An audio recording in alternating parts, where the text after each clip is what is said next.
Hello दोस्तों, नमस्कार। तो कैसे हैं आप लोग? स्वागत करता हूं आप सभी को इस प्यारा सा चैनल नशा ऑनलाइन क्लासेज में। और आज हम लोग अध्ययन करने वाले हैं क्लास 10th का जो बायोलॉजी का है चैप्टर नंबर 1, जिसको हम लोग अंग्रेजी में कहते हैं लाइफ प्रोसेस, या तो कहते हैं हिंदी में उसे जैव पराक्रम। तो आज हम लोग जैव पराक्रम के बारे में समझने वाले हैं और इसके अंतर्गत 20 जो MCQ जो VVI एग्ज़ाम के मामले में VVI के रूप में माना जाता है, उसके बारे में अध्ययन करने वाले हैं। तो चलिए इसे हम लोग सही तरीके से समझते हैं कि इसके आगे कैसे-कैसे ऑब्जेक्टिव प्रश्न मिलते हैं। तो उससे पहले आप सभी को एक काम करना है, और वह काम क्या करना है कि इस चैनल का यह लोगो है, ये जो है इस पर हमारा फ़ोटो होगा और ये नशा ऑनलाइन क्लासेज का लोगो है। इसको जल्दी से आप लोग यूट्यूब पर देख रहे हैं तो कोई बात नहीं है। अगर आप लोग किसी अन्य ऐप से देख रहे हैं जैसे कि फेसबुक, इंस्टाग्राम, तो इन पर देख रहे हैं तो जल्दी से आप लोग जाइए यूट्यूब पर और सर्च कीजिए नशा ऑनलाइन क्लासेज, और जाकर इस चैनल को क्या करना है, इस चैनल को सब्सक्राइब करना है। सब्सक्राइब करना है और उसके बाद आप अपने दोस्तों के पास शेयर कर देना है। शेयर कर दीजिएगा, ऐसे आ रही है, शेयर कीजिए और अपने दोस्तों की तैयारी भी सही तरीके से कर पाएँ, इसके लिए आप सभी को शेयर करना है। अब उसके बाद हम लोग आगे की ओर चलते हैं कि कैसे इसके आगे का प्रश्न है। जैसे कि सबसे पहला में लिखा हुआ है और 1 नंबर प्रश्न में लिखा हुआ है कि जीवन थोड़ा सा एक सेकंड, यहाँ पर लिखा हुआ है कि जीवन प्रक्रियाएँ किसे कहते हैं, या तो इसको शुद्ध भाषा में कह सकते हैं कि जैव पराक्रम किसे कहते हैं। जैव पराक्रम, चूँकि हमारे प्रश्न में हमारे जो शीर्ष है उस पर लिखा हुआ है जय पराक्रम, और उसे किसे कहते हैं ये समझना है। तो इसका सही मतलब ये होगा, यहाँ पर क्या करना है, जीवन प्रक्रियाएं किसे कहते हैं, तो इसका सही उत्तर हो जाएगा जीवन को बनाए रखने वाली प्रक्रियाओं को, यानी कि हमारा ऑप्शन सी सही हो जाएगा। हमारा ऑप्शन सी सही है। जीवन को बनाए रखने वाली क्रियाएं को हम लोग जय पराक्रम कहते हैं, या तो जीवन की क्रियाएं कहते हैं। अब इसके बाद आगे का प्रश्न 2 है, और इस प्रश्न में क्या लिखा गया है, लिखा हुआ है कि पौधों में भोजन बनाने की क्रिया को क्या कहते हैं। तो पौधों में भोजन बनाने की प्रक्रिया को प्रकाश संश्लेषण की प्रक्रिया कहते हैं, यानी कि हमारा ऑप्शन सी सही होगा। यहाँ पर ऑप्शन सी। आप सभी को ये प्रश्न बहुत ही VVI है, इसे ध्यान में रखते चलना है और समझते चलना है। ऐसे ही प्रश्न हमारे बायोलॉजी जो कि जीव विज्ञान है उसमें पूछा जाता है, और हम लोग उसी को समझने वाले हैं, अध्ययन कर रहे हैं। तो इस प्रश्न में सिर्फ आप सभी को 20 प्रश्न मिलेगा, इस वीडियो में 20 प्रश्न मिलेगा, और वो भी VVI के रूप में मिलेगा। तो इसे जल्दी से अपने दोस्तों के पास भी शेयर कीजिए ताकि उन लोग भी समझ पाएँ। तो आगे का प्रश्न हम लोग समझते हैं कि आगे का प्रश्न क्या है। यहाँ पर लिखा हुआ है प्रकाश संश्लेषण में, एक सेकंड, प्रकाश संश्लेषण में कौन सी गैस उपयोग होती है। तो प्रकाश संश्लेषण में आप सभी को बहुत अच्छे तरीके से पता होगा कि प्रकाश संश्लेषण में कार्बन डाइऑक्साइड की आवश्यकता होती है, जो कि पौधे हमारे द्वारा छोड़े गए सभी गैसों को अवशोषित करता है, यानी कि अपने शरीर के अंदर खींचता है रंध्र की सहायता से, और वह कार्बन डाइऑक्साइड है। अब इसके बाद आगे का प्रश्न चलते हैं, 4 नंबर जो कि है। यहाँ पर क्या लिखा हुआ है, एक सेकंड थोड़ा सा, और यहाँ पर लिखा हुआ है कि पाचन की शुरुआत कहाँ से होता है। तो ये भी आप सभी को पता होगा कि पाचन का शुरुआत कहाँ से होता है। तो पाचन का शुरुआत जो होता है, हम जहाँ से खाने की तैयारी करते हैं वहीं से हमारा पाचन शुरू हो जाता है, यानी कि हमारा ऑप्शन सी सही हो जाएगा। वह हो जाएगा मुँह से ही हो जाएगा। इसके बाद हमारा 4 के बाद 5 नंबर में आते हैं, और 5 नंबर में लिखा हुआ है, इस बार ऑप्शन भी बताएंगे आप सभी को। जैसे कि यहाँ पर लिखा है 5 नंबर में, मनुष्य में भोजन का पाचन मुख्यतः कहाँ होता है।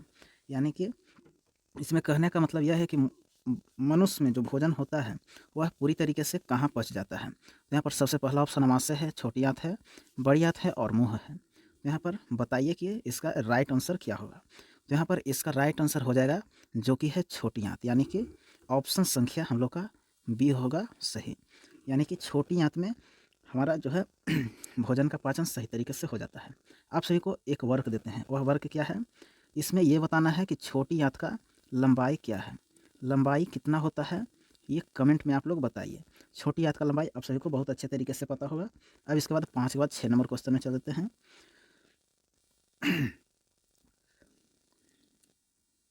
अब यहाँ पर 6 नंबर प्रश्न में लिखा हुआ है कि वायवीय श्वसन में कौन सी गैस आवश्यक है, यानी कि वायवीय जो श्वसन होता है, यहाँ पर वायवीय श्वसन में कौन सी गैस आवश्यक है। तो यहाँ पर हो जाएगा ऑप्शन नंबर सी, यानी कि ऑक्सीजन। O2 को हम लोग ऑक्सीजन भी कहते हैं, यानी कि हमारा ऑप्शन बी सही हो जाएगा।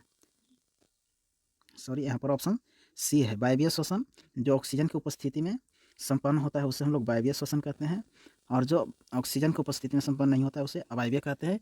ये आप सभी को पता होगा। अब इसके बाद चलते हैं 7 नंबर प्रश्न में, और 7 नंबर प्रश्न में लिखा हुआ है कि अवायवीय श्वसन कहाँ होता है। अवायवीय श्वसन अवायवीय श्वसन कहाँ होता है ये आप सभी को बताना है। और नंबर 1 में लिखा हुआ है माइटोकॉन्ड्रिया, कोशिका द्रव, नाभिका या राइबोसोम में।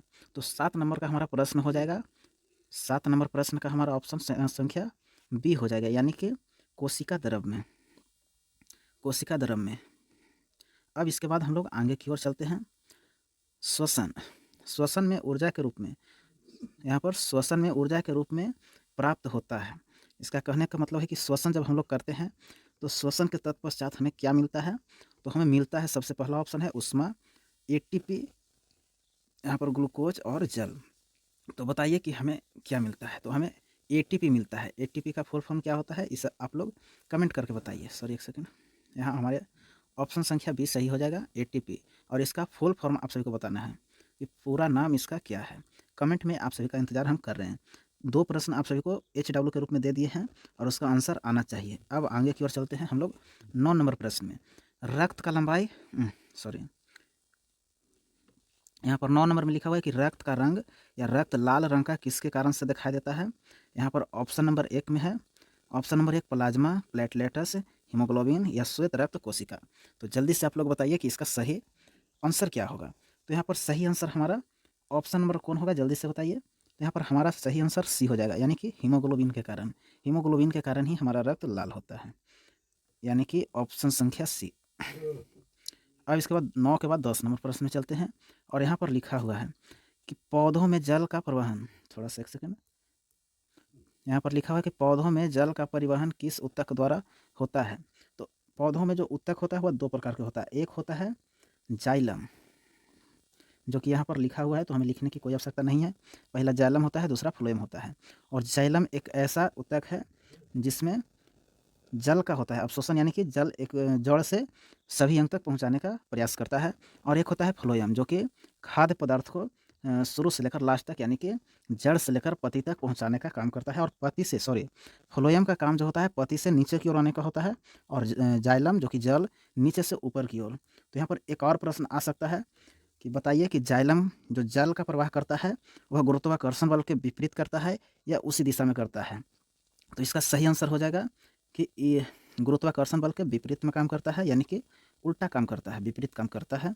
इसका सही आंसर होगा। और ये 10 नंबर प्रश्न का सही आंसर जो होगा वह जाइलम होगा। क्यों? क्योंकि जाइलम ही है जो जल का प्रवाह करता है। अब इसके बाद 10 के बाद हम लोग 11 नंबर में चलते हैं। 11 नंबर में लिखा हुआ है कि भोजन का यहाँ पर भोजन का अवशोषण कहाँ होता है। ऑप्शन नंबर 1 में लिखा हुआ है अमाशय में, ऑप्शन नंबर 1 अमाशय, मुंह में या छोटी आंत में या तो बड़ी आंत में। आपको बताना है कि 4 ऑप्शन में सही ऑप्शन कौन होगा, कि भोजन का अवशोषण इनमें से सभी ऑप्शन में से कौन में होता है, किस में होता है। तो इसका सही आंसर हमारा जो है सी हो जाएगा, यानी कि छोटी आंत में। सेम प्रश्न इसके पहले भी आया था, उसका भी आंसर छोटी आंत भी हुआ था। ऐसा नहीं है कि क्वेश्चन चेंज हो जाने से इसका आंसर चेंज हो जाएगा, तो वह हमेशा सेम ही रहेगा। अब इसके बाद 11 के बाद 12 नंबर में चलते हैं। 11 नंबर सेम आया था, उसमें पूछा गया था, आप लोग कमेंट अभी तक नहीं किए हैं, उसमें पूछा गया था कि छोटी आंत की लंबाई क्या है। तो यहाँ पर इस बार बता देते हैं कि बड़ी आंत की लंबाई क्या होता है। तो यहाँ पर एक प्रश्न और बढ़ गया आप सभी के लिए। चलिए अब 12 नंबर में चलते हैं। आप सभी का कमेंट बेसब्री से इंतजार रहेगा, कमेंट में जल्दी से बताइएगा। अब यहाँ पर लिखा हुआ है कि हृदय में कितने कक्ष होते हैं, यानी कि इसमें कितने चैम्बर होते हैं, ये कहने का मतलब है। तो यहाँ पर इसका सही आंसर जो होगा, ऑप्शन आप लोग बताइए। ऑप्शन 1 में 2 है, 3 है या 4 है या 5 है। तो इसका सही आंसर क्या होगा। तो इसका सही आंसर जो होगा, यहाँ पर सही आंसर हो जाएगा 4। हमारे हृदय में 4 चैम्बर पाया जाता है। यहाँ पर किसी के बारे में नहीं बताया गया है, मतलब कि कोई भी जीव के बारे में नहीं बताया गया है कि किस जीव के बारे में। तो हम लोग समझ लेते हैं कि मनुष्य के बारे में बात किया गया है। तो मनुष्य में 4 चैम्बर पाया जाता है, और ये आप सभी को पता होगा कि दायां लिंद बायां लिंद ऐसे करके होता है। तो वह हृदय का जब पढ़ाई होगा वहाँ पर हम बता देंगे आप सभी को। अब यहाँ पर चलते हैं आगे। रक्त का थक्का जमाने में कौन सहायक करता है, यानी कि रक्त जो हमारा लाल होता है वह हीमोग्लोबिन, यानी कि आरबीसी हीमोग्लोबिन के कारण लाल होता है। तो यहाँ पर रक्त जो थक्का बनता है या रक्त जो थक्का जमता है वह किसके कारण होता है। तो यहाँ पर ऑप्शन भी आप सभी को बता देते हैं कि ऑप्शन 1 में आरबीसी होता है, डब्ल्यूबीसी, प्लेटलेट्स, प्लाज्मा। तो यहाँ पर आप सभी को 4 ऑप्शन दिया गया है, चारों ऑप्शन में से कौन सही होगा जल्दी से बताइए।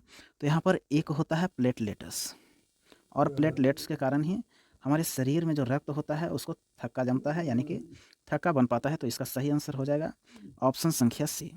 अगर कोई प्रश्न गलती भी हो जाता है तो आप लोग कमेंट करके बताइए, और नहीं तो आप सभी को दिक्कत लगता है कि ये प्रश्न हमें यहाँ पर नहीं समझ में आया है तो आप लोग कमेंट कीजिए, वहाँ पर हम बताने का प्रयास करेंगे। क्वेश्चन नंबर बताइएगा और हम उसे सही तरीके से जो एक्सप्लेन करने का काम होता है वो करेंगे। अब इसके बाद चलते हैं 13 के बाद 14 नंबर प्रश्न में। 14 नंबर प्रश्न में क्या लिखा हुआ है कि पौधों में भोजन का परिवहन किसके द्वारा होता है। ये बात हमने पहले ही बता दिए हैं कि पौधों में परिवहन किसके द्वारा होता है। तो जाइलम से जल, फ्लोएम से फल, और स्टोमाटा ये तो छिद्र होता है, और जड़ तो नीचे होता है। तो अब आप लोग बताइए कि किस इसका सही आंसर क्या होगा। तो इसका सही आंसर जल नहीं होगा, जाइलम नहीं होगा, इसका सही आंसर क्या होगा, फ्लोएम हो जाएगा, क्योंकि यहाँ पर भोजन का बात किया गया है ना कि जल का।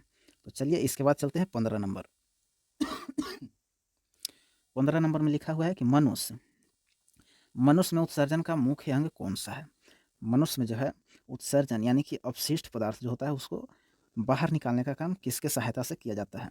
तो 15 नंबर ऑप्शन भी बताते हैं। नंबर 1 में हृदय लिखा हुआ है, हृदय, फेफड़ा, किडनी या ब्रेक, और लास्ट में यकृत लिखा हुआ है। तो बताइए कि यहाँ पर सही आंसर क्या होगा। तो यहाँ पर बता देना चाहते हैं कि इसका 15 नंबर ऑप्शन का सही हो जाएगा ब्रेक यानी कि किडनी। इसका सही आंसर क्या होगा, किडनी। किडनी जो है हमारे शरीर में उत्सर्जित पदार्थों को बाहर निकालने का काम करता है मलाशय के द्वारा। अब इसके बाद 15 के बाद 16 नंबर में चलते हैं। 16 नंबर प्रश्न में क्या लिखा हुआ है, इस मनुष्य में कितनी किडनियाँ होती है। तो आप लोग बताइए कि मनुष्य में कितना होता है। एक दायां होता है, एक बायां होता है, यानी कि दायां बायां मिलाकर 2 हो गया, और इसका सही आंसर यहाँ पर बी हो जाएगा। अब इसके बाद चलते हैं 17 नंबर प्रश्न में। और 17 नंबर प्रश्न में क्या बोला गया है कि पौधों में गैसों का आदान प्रदान किससे होता है। फिर से एक बार देख लेते हैं और बताते हैं कि पौधों में गैसों का आदान प्रदान किससे होता है। तो इसका सही आंसर बताइए आप लोग कमेंट करके कि क्या होगा। सबसे पहला में लिखा हुआ है ए में जाइलम, फ्लोएम और स्टोमाटा, जड़। इन चारों ऑप्शन में से कौन होगा, पौधों में गैसों का आदान प्रदान किसके सहायता से होता है। तो यहाँ पर लिखा हुआ इसका सही आंसर हो जाएगा सी, और सी हमारा स्टोमाटा लिखा हुआ है। और स्टोमाटा का एक और नाम होता है, वह नाम क्या है, तो वह नाम है रंध्र। रंध्र होता है, इसका दूसरा नाम रंध्र है। यानी कि जो पौधों में एक छिद्र होता है उसका नाम स्टोमाटा है, या तो उसको भी दूसरा नाम भी कह सकते हैं, उसका नाम है रंध्र। इसके बाद 18 नंबर प्रश्न को चलते हैं। और 18 नंबर में लिखा हुआ है कि अमाशय में कौन सा अम्ल पाया जाता है। अमाशय में यानी कि हमारे जो पेट में होता है, वहाँ पर खाना को पचाने के लिए खाना को पाचन करने के लिए कौन से अम्ल की आवश्यकता होता है, और वहाँ पर कौन सा गैस होता है, अम्ल होता है। यहाँ पर ऑप्शन नंबर 1 में लिखा हुआ है सल्फ्यूरिक अम्ल, ऑप्शन बी में नाइट्रिक अम्ल, ऑप्शन सी में हाइड्रोक्लोरिक अम्ल, ऑप्शन डी में एसीटिक अम्ल। तो बताइए यहाँ पर सही ऑप्शन क्या होगा। तो यहाँ पर बता देना चाहते हैं कि हमारे जो मनुष्य होता है, मनुष्य के अमाशय में हाइड्रोक्लोरिक अम्ल पाया जाता है, यानी कि इसका ऑप्शन भी सी हो जाएगा, हाइड्रोक्लोरिक अम्ल।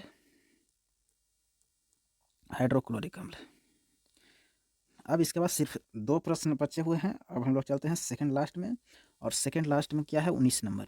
यहाँ पर लिखा हुआ है कि मनुष्य में श्वसन अंग कौन सा है। मनुष्य में श्वसन अंग कौन सा है, यानी कि कहाँ से मनुष्य श्वसन करता है। क्या नाक नहीं होगा तो आदमी श्वसन नहीं कर पाएगा, जो आदमी होता है बिना नाक के श्वसन नहीं कर पाएगा। तो ऐसा बिल्कुल भी नहीं है। यहाँ पर एक ऐसा अंग है जिसका होना बहुत ज़रूरी है, और वह अंग है फेफड़ा। फेफड़ा का होना बहुत ज़रूरी है। फेफड़ा नहीं रहेगा तो मनुष्य श्वसन नहीं कर पाएगा, इसी की सहायता से श्वसन कर पाता है। इसके बाद सबसे लास्ट प्रश्न है, और लास्ट प्रश्न में लिखा हुआ है कि प्रकाश संश्लेषण में ऑक्सीजन कहाँ से निकलता है। इसके आगे और भी प्रश्न नहीं है। इसके बाद लिखा हुआ है कि प्रकाश संश्लेषण में ऑक्सीजन कहाँ से निकलता है। तो ऑक्सीजन पत्ती से निकलता है। कार्बन डाइऑक्साइड का ग्रहण भी पत्ती से करता है, और उत्सर्जन भी पत्ती से ही करता है। एक और इसके आगे आप सभी को दिया गया है, वह क्या है, यहाँ पर देखिए ये क्या है। तो यहाँ पर हम इस कारण से इसको लिख दिए हैं कि आप लोग समझ पाएँ। यहाँ पर लिखा हुआ है कार्बन डाइऑक्साइड प्लस जल, सूर्य का प्रकाश, क्लोरोफिल, ग्लूकोज प्लस ऑक्सीजन। ये क्या है। तो यहाँ पर जो भी लिखा हुआ है, यहाँ पर यह पौधों द्वारा बनाए गए भोजन, जब भोजन बनाता है पौधे, तो भोजन बनाने में उसे किन किन पदार्थों की, किन किन घटकों की आवश्यकता होता है, वही यहाँ पर लिखा हुआ है। तो सबसे पहला जो यहाँ पर होता है कार्बन डाइऑक्साइड और जल। यहाँ पर कार्बन डाइऑक्साइड और जल, उसके बाद सूर्य का प्रकाश होना आवश्यक है, और साथ ही जो पत्ती में पाया जाता है क्लोरोफिल। इन चारों की सहायता से जो पौधों में बनता है ग्लूकोज और ऑक्सीजन बाहर निकलता है। अब इसके बाद एक रासायनिक सूत्र होता है, उसे थोड़ा सा समझ लेते हैं। जैसे कि यहाँ पर लिखा हुआ है रासायनिक सूत्र।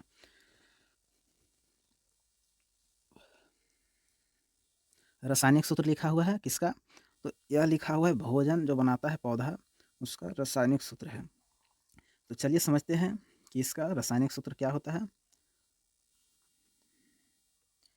सबसे पहले उसको 6 की मात्रा में, यानी कि 6 की मात्रा में चाहिए कार्बन डाइऑक्साइड। उसके बाद चाहिए, एक सेकंड थोड़ा सा, 6 CO 6 C2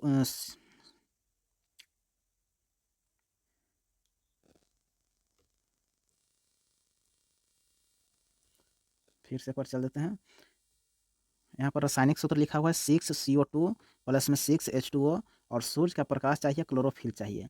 उसके बाद इन सभी की सहायता से जो बनता है वह ग्लूकोज बनता है, और साथ ही जल बाहर निकलता है, जो कि जल जो लेता है उतना ही बाहर निकाल देता है। तो जल बाहर निकालता है, यहाँ पर जल का नहीं लिखा हुआ है, फिर भी जल बाहर निकालता है, क्योंकि यहाँ पर 12 की मात्रा में जल लेता है तो 6 की मात्रा में जल बाहर छोड़ देता है। तो 6 की मात्रा में जल लिया है तो बाहर जल नहीं छोड़ेगा। अब इसके बाद सूर्य जो है उसको समझ लेते हैं फिर से। यानी कि 6 की मात्रा में चाहिए कार्बन डाइऑक्साइड और 6 की मात्रा में जल चाहिए।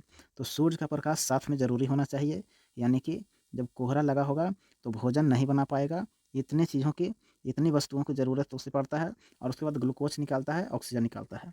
यहाँ पर ग्लूकोज का फॉर्मूला है C6H12O6। ये फार्मूला आप सभी को एग्ज़ाम के लिए बहुत ही VVI के रूप में जाना जाता है, यानी कि ये ज़रूर ही पूछ दिया जाता है। तो इसे सही तरीके से अपने दिमाग में सेट रखना है, और एक लास्ट में आप सभी को काम करना है क्या, कि इस चैनल को सब्सक्राइब करते हुए जाना है। कौन से चैनल को? जो कि यहाँ पर आप सभी को दिया गया था। देखिए यहाँ पर सबसे शुरू में ही है, ये चैनल है, और चैनल का नाम है नशा ऑनलाइन क्लासेज।